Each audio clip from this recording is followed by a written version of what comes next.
sunta landungaha ani rasiti magarri sirkal mizima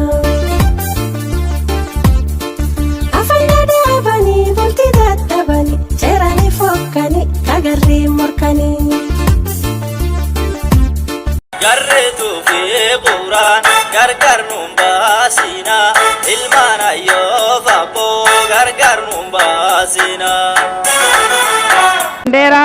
waxaan ka hadlaynaa gari farxadeeda maanta ilwaaq wajiya taakawa meel kasta baanas meel kasta laga dabaaldegay ilaa Soomaaliya Muqdisho garra ha noolaato gari winners garra ha noolaato gari inta koobeeg lamaamidi garra ha noolaato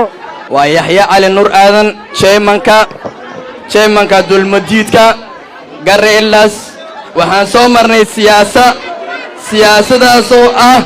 siyaasad oo aad iyo aad noo xumaysay waxaan idin sheegayaa maanta inay tahay waa maalinta xuska garraha dawladda garraha waa calanka garra united wada jirka garraha waxaanu ku xusaynaa meesha maash garraha noolaato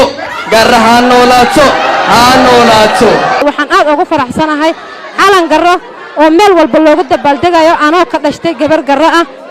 ah wiil garro meel uu joogo waxaan idin dhihi lahay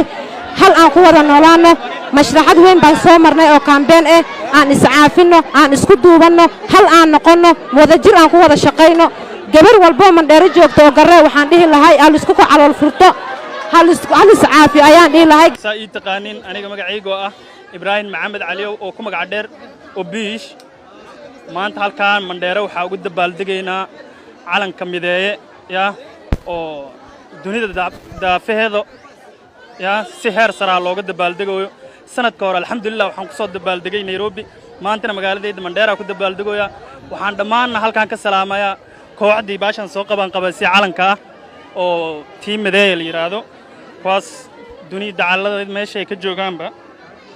waan salaamayaa dhammaantoodii uu weyn yahay aadan BBC oo haddeer Muqdisho ku sugan sidoo kale walaalahay kuwii kale oo Nairobi joogo sidii qalbi furan muna ruun dhammaantiin halkaan aan ka salaamayaa kali laab aan halkaan aan kala dareemayaa saa maanta Nairobi ugu dabaaldegaysaan